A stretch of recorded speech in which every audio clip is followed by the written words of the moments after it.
কালকে হঠাৎ করে যখন মিটিং শুরু হচ্ছে, শুরু তখন মিটিং ফিটিং জানি গল্পতে, তখন হঠাৎ করে মোহাম্মদ মীর এসছে, গোলাম মীর, ওখানে দুটো এখন এসেছে নেতা, গোলাম মীর আর একটা সিং সাহেব বলে একজন, দুজন, এরাই এখন রাজ্যটার মাথা হয়েছে, এরাই মোটামুটি রাজ্যটাকে চালাচ্ছে।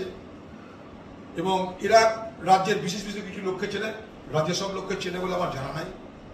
কারণ কালকে যারা গোটা রাজ্যের আন্দোলনটা করে, সংঘর্ষ করে, জেলে যায়, মার খায়, সেই সমস্ত নেতা নেত্রীদের কাউকে আমি সেভাবে দেখতে পেলাম না। অনেক নেতা নেত্রী কর্মী সব বাইরে থেকে গেছে যারা দলকে পরিচালনা করে।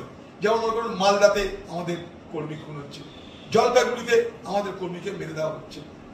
সেখানটায় কারা যাচ্ছে বলুন তো? আন্দোলনটা কারা করছে পশ্চিমবঙ্গে? সেই সমস্ত নেতাদেরকে কালকে সেভাবে আমি দেখলাম না। তার মানে এটা নয় যে যাদেরকে ডেকে যাদেরকে ডাকার অধিকার নেই, তা নয়, কিন্তু যাদেরকে এক্সপেক্ট করা হয়েছিল যে তাদেরকেও ডাকবে, সেটাকে দেখলাম না।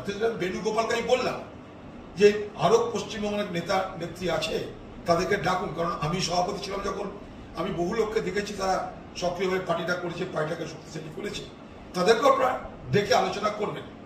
এবার কালকে যখন আলোচনা শুরু হওয়ার আগেই নিজেদের মধ্যে এমনি একটা আলোচনা গল্প হচ্ছে, তখন বেনু আসেওনি, বেনু ডাকেওনি। হঠাৎ করে এই গুলাম মিশে বলছে যে ফরমার কংগ্রেস প্রেসিডেন্ট আর ফরমার লোকসভার কংগ্রেস দলের নেতা, আরো বলছে he has টেন্ডার্ড his resignation.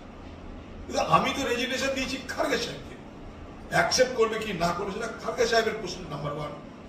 Accept করার পর আমাকে একটা ইন্টিমেশন করে জানানো দরকার, এটা কার্সির মধ্যে পড়ে, ভদ্রতার মধ্যে পড়ে, সেটা দুই। তিন, খার্গে সাহেব আমাকে বলেছিল যে তোমার সঙ্গে আলোচনায় বসবো, দিল্লি এসে আলোচনায় বসবো, আমি সেই জন্য অপেক্ষা করেছি। আমি তার মাঝখানে খার্গে সাহেবের সাথে দেখা হয়নি, কারণ পার্লামেন্ট চলছে। একদিন সোনিয়া গান্ধীর সঙ্গে দেখা পেয়েছিলাম, রাহুল গান্ধীর সঙ্গে অ্যাপয়েন্টমেন্ট চেয়েছি, এখন দেখা হয়নি, কারণ সবাই পার্লামেন্টে ব্যস্ত।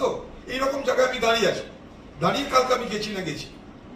হঠাৎ করে এই কথা শুনে বুঝলাম যে যে আমাকে তাহলে বাদ দেওয়াই হয়েছে, না তো হঠাৎ করে ফরমার বানিয়ে দেবে কি করে।